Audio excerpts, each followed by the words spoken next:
everybody. How are you doing? I hope you are doing so well. I hope this podcast or YouTube, if you're joining us there, finds you happy and fulfilled and loving life. Today, I wanted to talk to the family and friends of those in crisis. Usually, I'm talking to those in crisis. Today, I'm talking to the family and friends. And I'm talking any type of crisis, whether it's divorce, I talk about that a lot, whether a loved one died, whether you've received a really terrible diagnosis or a friend or family member has received it, whether it's substance use of any kind. I want to talk specifically to the family and friends of those involved. We all experience this. We all experience this. So this is for everybody today. And I came up with 10 key ways that family and friends can help a loved one during their time of need. And a lot of these are super simple and some are not so simple. So some I will fly right through, and then others I won't fly so much right through. So let's get right to it, folks. The first one is active listening. What is active listening? It just means to be a compassionate listener, to listen with both eyes looking at the person, not checking your phone, but to really be listening with your eyes and ears. Let them express their feelings without any interruption, no judgment. You're just there listening. So that's number one. Number two, empathize. Put yourself in their shoes. Say things like, I can't imagine how hard this must be for you. Sometimes this is hard because their problem is so far away or so far removed from us. We can't picture it, but just try. Say things that show that you care and that you're just there. Sympathy looks like, oh, you poor baby, or I'm glad it's not me. Trust me, I've heard that. Or jumping to tell them something that you're struggling with. I actually know someone like this. It's very hard for me to talk with her about anything I'm struggling with because she will somehow try to one-up me every time and make it about her. So don't be that person. Just try to empathize for now. Okay, number three, meet them where they are at. What does this mean? This is a social work term. I heard this my first semester in school, in my program. So much about meet them where they are at. Well, that means you don't try to solve it. You go to right at the level that they're at. Maybe they're not in a place where they even want to solve it, or they don't want to think about that. You don't tell them what they should do and what you've seen work, right? That's another level. That's jumping where they are not at. And you want to meet them where they are at. You can offer practical help, but you ask them what they need. So you have to find out actually where they are at. You don't try to guess. Okay, so meet them where they're at is number three. Number four, stay connected. This one is simple. You just got to regularly check in on them, even if they don't reach out, because isolation can worsen crisis situations. My husband is so good at this. He's just the best at this. He will reach out even if they're not texting back. He'll send food there to make sure that they are fed. He's really great at this, at just being there and staying connected, checking in on all of his friends. He's really, really good at. So kudos to him. Let's be more like him. Okay, number five, respect boundaries. Okay, it's hard sometimes, especially if we're a parent or a spouse. I've seen, understand, right? If they need space and time alone, everyone copes differently. This can be really, really hard if we feel like they might be in danger. And if we feel like they might be in danger, of course, if you feel like someone is a threat to themselves or others, it's gotten to that point, you might need to not respect their boundary and take it to the authorities or the proper channels to get that resolved. But most of the time, even if you are worried about them, if they've told you they need space, you do need to honor that. Okay, number 6, avoid giving unsolicited advice. This is hard for me because I'm a problem solver. But it's natural. It's really natural to want to help, but we have to avoid telling them what they should do unless they ask for advice. So this is the empathy piece. We just are there. We're sitting with them. We're mourning with them. If they ask, then we can jump into action. Okay, number 7, be patient because recovery takes time.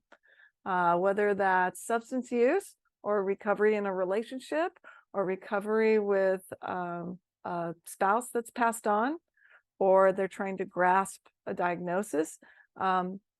With substance abuse, there might be relapses. Or in relationships, we've seen relapses where they go back to the person we feel is hurting them, and we want to do what's best. And so we aren't patient. All right. But we have to be patient and realize that there will be those ebbs and flows in their crisis. So if you're a true friend, you'll just be there. All right. Number 8, stay informed. If their crisis is related to an illness or like a specific issue, educate yourself to better understand their situation. And when you've done this, they feel that, and they feel loved, that you are interested so much that you need to educate yourself a little bit more about it so you can talk and understand more. Number 9 is an important one. Stay calm. Your own emotional stability can be reassuring to them. It's probably why they've reached out to you, because they need something stable. So try to remain composed in their presence. I know a lot of people who are in crisis, they'll bring in a support system person and they come in there and they just start crying and sobbing. That doesn't help, even though we want to so bad. I remember one of my best friends had a very, very scary illness and was in the hospital right after giving birth to her daughter. And she had some blood clots that were in her legs and had traveled to her lungs. She almost died. And I went in there and I remember trying so hard to compose myself. I knew that if she saw me weeping and wailing, that it was not going to do well for her recovery. So I went in there and I saw her, and her presence shocked me because she looked so bad. And I also remember I took my younger brother, who is really good with movie quotes and just a great-hearted person. He just went in there and tried to make her laugh. I think he stuck chopsticks in his mouth and was like a walrus.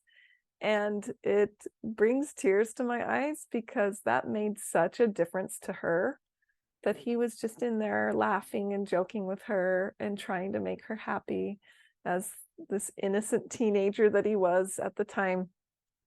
And she has a special place in her heart for him because of how he was there and reacted. Wow, I didn't think I'd do that today, but that's okay.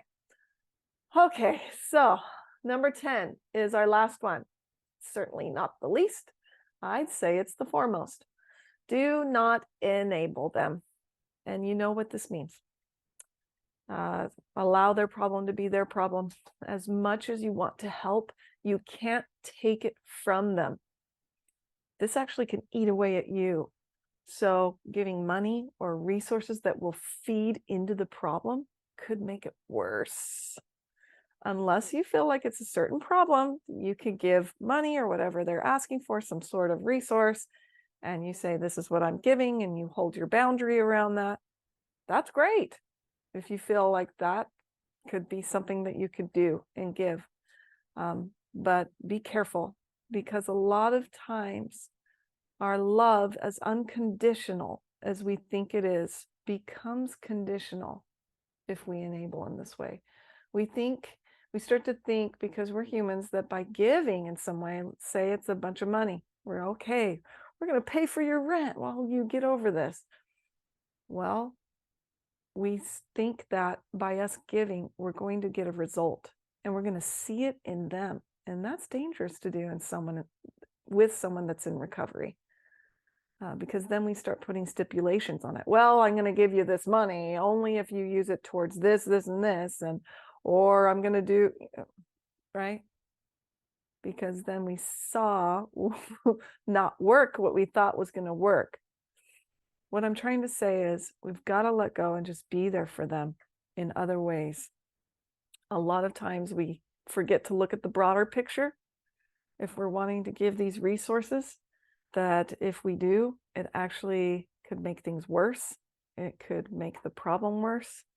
There's a story of Mel Robbins, if you know her. She's very, very popular in the coaching world and self-help world. And she had a podcast called The Let Them Theory. Really, really great. I recommend it. Go back and listen to that. The Let Them Theory is very simple. You just let them. She shared a story of her and her husband were in really bad financial strains, and her husband reached out to his brother asking for money to support his restaurant. And his brother said, I love you and I can't do it. I can't do it because I love you. So it was just a good example of seeing the broader picture, showing unconditional love, but also a love that we want them to truly get better. So we have to analyze what might be enabling, right? Which is really hard because we interchange enable with unconditional love. No, it's truly not unconditional. I heard a long time ago when I was in my social work program by a really great supervisor who said to us, don't work harder than your client is working on their issues. And I really think this would be good to apply in any situation as family members and friends of someone in crisis.